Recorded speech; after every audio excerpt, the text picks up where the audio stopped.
오늘 아침을 여는 말씀은 역대상 26장 8절의 말씀입니다. 이는 다 오벳에돔의 자손이라. 그들과 그의 아들들과 그의 형제들은 다 능력이 있어 그 직무를 잘 하는 자이니 오벳에돔에게서 난 자가 62명이며. 할렐루야. 오늘 말씀을 통해서 주님의 뜻을 깨닫는 지혜와 또 기도의 응답을 누리는 은총이 우리 모두에게 넘치게 될 줄로 믿습니다. 오늘 본문 역대상 26장은 성전 문지기와 이 곡간을 맡은 자의 그 역할과 또 그들에게 임한 하나님의 축복에 대해서 기록을 하고 있습니다. 먼저 1절부터 19절까지 기록된 이 성전 문지기의 역할은 단순히 출입을 지키는 사람이 아니었습니다. 하나님의 성전을 보호하고 성전 안에서 거룩한 행동을 위해서 질서가 유지되도록 관리하는 그러한 역할을 맡은 자들이었었어요. 그냥 문에 멀뚱히 서 있는 사람들이 아니었다고 하는 것이죠. 특히 그들 중에서 이 4절부터 등장하는 오벳에돔의 가문이 이 눈에 들어옵니다. 4절과 5절을 보면 오벳에돔의 아들들이라 라고 하는 표현과 또 그의 8명의 아들들의 이름이 기록이 되어져 있어요. 5절 끝에는 이는 다 하나님이 오벳에돔에게 복을 주셨음이라 라고 이렇게 밝히고 있습니다. 이건 단순한 계보의 기록이 아니라 하나님께서 오벳에돔과 그의 가문에 특별한 은혜를 베푸셨음을 강조하고 있는 대목인데요. 오벳에돔은 오늘 성경에서 처음 등장하는 인물이 아닙니다. 들어보셨을 거예요. 역대상 13장에서 다윗이 하나님의 언약궤를 다윗성으로, 그러니까 예루살렘 성으로 옮기려고 했었을 때 그때 등장했던 인물이 바로 오벳에돔이었습니다. 당시에 다윗은 하나님의 율법을 따르지 않고 언약궤를 제사장들의 어깨에 매는 대신에 수레에 싣고 옮겼죠.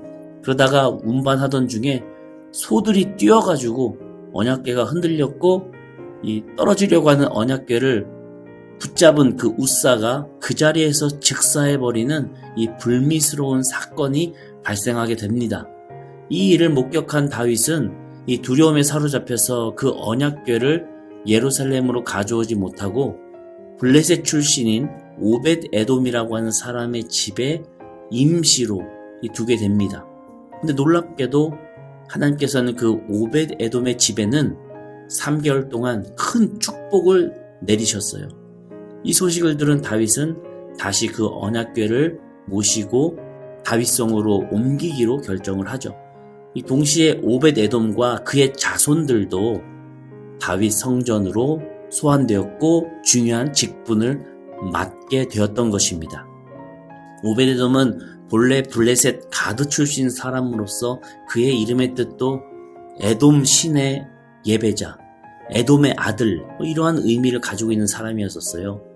한마디로 이방 문화 속에서 자란 사람이었고 그의 이름만 딱 봐서는 본래 하나님을 섬길 사람이 아니었다고 하는 것이죠.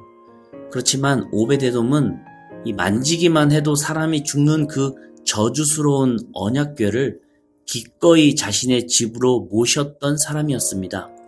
만약에 오벳에돔이 억지로 두려워하며 마지못해서 순종한 것이라면 하나님은 절대 그 집안에 축복을 내리시지 않으셨을 거예요. 오벳에돔은 비록 블레셋 사람이었지만 블레셋 다곤 우상을 무너뜨리시는 그 하나님, 사람의 생명도 역병으로 주관하시는 그 하나님을 경외하는 신앙이 있었던 사람이었어요. 여호와 하나님을 향한 진실된 믿음을 가진 사람이 바로 이 오벳에돔이었다고 하는 것입니다. 이렇게 어떤 출신이나 배경이 아니라 하나님을 경외하는 삶을 살았기 때문에 하나님께서 그의 중심을 보시고 비록 이방인이었지만 하나님께서는 그의 집안을 축복하셨던 것입니다. 그리고 대대로 성전 문지기로서 하나님의 사명을 감당하도록 하나님께서 허락하셨던 것이죠. 이 오벳에돔의 신앙은 단순히 개인의 믿음에 그치지 않았습니다. 후손들에게도 그대로 다 전해져서 그의 8명의 아들들도 큰 축복을 받았고 또 그 아들들의 후손들 62명 모두 다 능력 가운데 하나님의 성전을 섬기는 주의 자녀가 됩니다. 8절에 그것이 기록되어져 있죠. 그의 후손들은 그저 어떤 명맥을 이어가는 자들이 아니라 각자가 능력이 있는 일꾼이었다라고 기록을 합니다. 여기서 말하는 능력은 어떤 재능이 뛰어났다거나 타고난 큰 힘이 있었다거나 이런 것이 아니라 히브리어로는 하일이라고 하는 단어인데 내적인 힘을 의미합니다. 즉 신앙심이죠. 그들은 하나님의 성전을 돌보며 주어진 직무를 성실히 감당하는 신앙심이 깊은 능력의 사람들이었다고 하는 것입니다.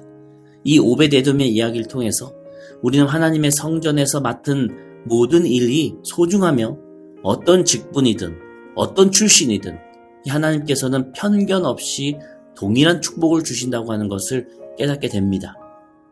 24장에서는 제사를 섬기는 그 제사장의 축복, 25장에서는 성전에서 찬양을 담당하는 그 찬양대에 대한 축복, 그리고 오늘 이 26장에서는 문을 지키는 문지기까지 하나님은 차별 없이 축복하셨습니다. 우리도 교회에서나 또는 각자의 공동체에서 맡은 그 직분이 크든 작든 상관없이 나에게 맡겨진 그 일을 성실하게 감당해 나갈 때에 하나님께서 기뻐하시고 우리와 또 더 나아가서는 우리 자녀들에게까지도 하나님께서 기억하시고 세상에서 맛볼 수 없는 그 하늘의 큰 복된 기쁨을, 즉 복을 내려주시는 은혜가 있을 줄로 믿습니다. 또 오늘 본문 20절 이후로부터는 이 성전 곳간을 맡은 사람들의 이야기가 나와요. 성전에서 섬기는 그 직분에는 이 두 가지 모양이 또 있었다는 것인데, 문지기는 성전의 출입을 관리하면서 이 외부의 위협으로부터 성전을 보호하고 성전 사람들을 관리하고 질서를 유지하는 역할을 감당했었더라면, 반면 곳간지기는 성전의 물품과 살림을 맡아서 관리하는 그런 역할을 했던 사람들이었습니다. 직접 눈에 띄지는 않는 곳에서 일하는 사람들이었지만 성전을 운영함에 있어서는 절대 없어서는 안 될 중요한 직책을 감당하고 있었던 사람이었다고 하는 거예요. 두 직분은 역할은 다르지만 하나님을 섬기는 사역은 동일하다고 하는 점이 있었습니다. 우리 삶에서 이 내용을 적용해 본다면 우리가 교회에서 어떤 봉사를 하든 또 어떤 직분을 맡고 있든 그것이 크고 작은 것이 아니라 또 높고 낮은 것이 아니라고 하는 것, 우리는 스스로 기억할 수 있어야 됩니다. 하나님께서 보시는 것은 우리의 속 마음, 즉 태도와 성실함이더라고요. 보이지 않는다 할지라도, 아무도 보지 않는다 할지라도 이것이 나에게 맡겨진 일이라고 한다면 때로는 남과 비교했을 때 화도 나기도 하고 허무하기도 합니다. 그러나 하나님께서는 우리의 그 태도와 꾸준한 그 성실함을 보신다는 거 기억을 하면서 저 역시도 신앙생활하고 맡겨진 일들을 감당하게 될 때에 두 가지, 성실함과 겸손함을 가지고 계속해서 일을 하려고 나 스스로에게 요청하고 잊지 않으려고 애를 씁니다. 앞서 언급했었던 오벳에돔도 본래 하나님의 일을 맡을 자격이 없는 블레셋 그 이방 사람이었지만 그의 그 믿음과 더불어서 그의 태도와 성실함으로 인해서 그의 삶이 완전히 바뀌지 않았습니까?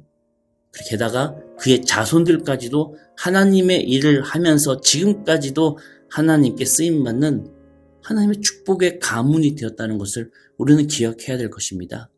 오늘 우리의 삶도 마찬가지입니다.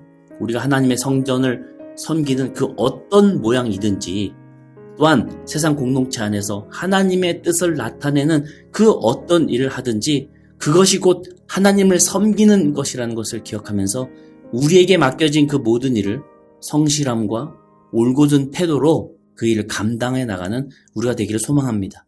그럴 때 우리의 그 작은 섬김도 기억하시는 하나님께서 우리 자신과 또한 자손의 삶을 하늘의 기쁨으로, 신령한 기쁨으로 채워주실 것입니다. 오늘 하루도 하나님의 말씀 안에 거하시며 맡겨진 자리에서 충성하며 하나님의 사랑을 나누는 삶을 살아가시는 주의 자녀 되시기를 주님의 이름으로 간절히 축원합니다. 아멘. 우리 함께 기도하시겠습니다.